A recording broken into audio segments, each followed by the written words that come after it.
Bakının Binəqədi rayonunda yeniyetməyə qarşı amansızlıq törədilib. Zərər çəkən ailə hazırda təhlükəsizliklərindən ciddi narahatdırlar. Hadisə Binəqədi rayonu 9-cu mikrorayon ərazisində yaşayış binalarının həyətində yerləşən stadionda qeydə alınıb. Stadionda olan 14 yaşlı məktəbli heç bir səbəb olmadan 2 nəfər həmyaşıdının 14-15 yaşlı azyaşlıların qəfil hücumuna məruz qalıb. İddialara görə hücum edənlərdən biri Sahil adlı şəxs əlindəki kəsici alətlə 14 yaşlı yeniyetməyə amansızcasına tam 35 zərbə endirməyə çalışıb. Ölüm qorxusu yaşayan məktəbli instinktiv olaraq əlləri ilə özünü müdafiə edib və məhz bu onun həyatını xilas edib. Atılan çoxsaylı zərbələrin 4-ü uşağın bədəninə və əllərinə isabət edib.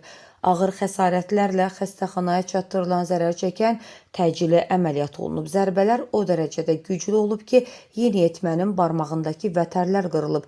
Həkimlər azyaşlının gələcək sağlamlığı ilə bağlı ailəyə heç bir zəmanət vermirlər.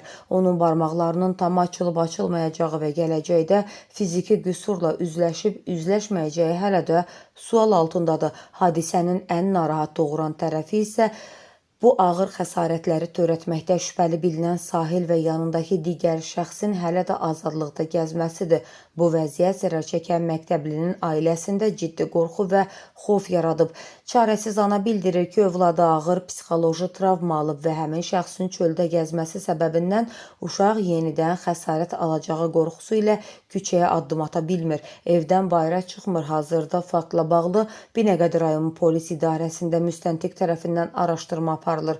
İşin sıradan bir uşaq davası kimi qələmə verilərək obyektiv araşdırılmamasından və nöqtə qoyulub qapadılmasından ciddi narahatlıq keçirən gözyaşlı ana Baş Prokurorluğa və Daxili İşlər Nazirliyinə haray salaraq kömək istəyir.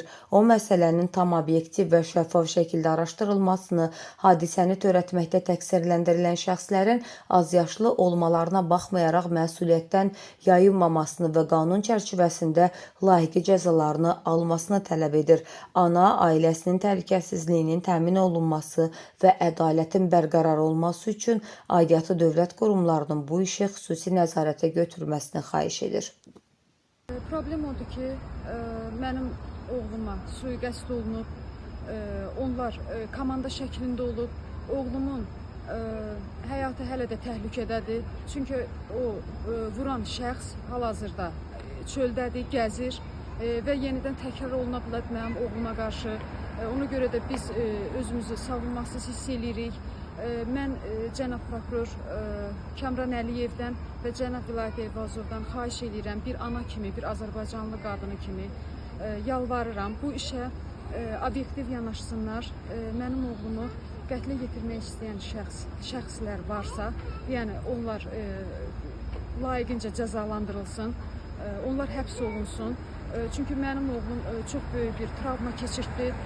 Hal-hazırda çölə çıxmağa qorxur. Əli əməliyyat olundu. 3 saatlıq əməliyyatla onun sinir və vətərləri tikildi. 30-35 bıçaq zərbəsi atılıb, yalnız ondan 4'ü tutulub, 4'ü dəyib, təmas edib, yəni özü də qeyd elədi. O nahiyələrə təmas edib, əlinin vətəri və sinirləri kəsilib, əməliyyat olundu və həkimin də dediyinə görə, yəni %100 qaranti yoxdur ki, onun əli tam açılacaq və tam işlək vəziyyətdə olacaq. O hələ bilinmir. Bir neçə aylıq reabilitasiya müddətindən sonra bəlli olacaq. Mən çox xahiş edirəm, bir ana kimi, bir Azərbaycanlı xanım kimi çox xahiş edirəm, bu işə obyektiv yanaşılsın, bu işi yumşaldılmağa çalışmasın və layiqli cəzasını alsın. Mənim yalnız istədiyim budur. Hal-hazırda işimiz Binəqədi rayon Baş Polis İdarəsində müstəntiqdədir. Rövşən Cavadovdadır, işimiz müstəntiq Rövşən Cavadovda. Mən xahiş edirəm ki, bu işə obyektiv yanaşılsın.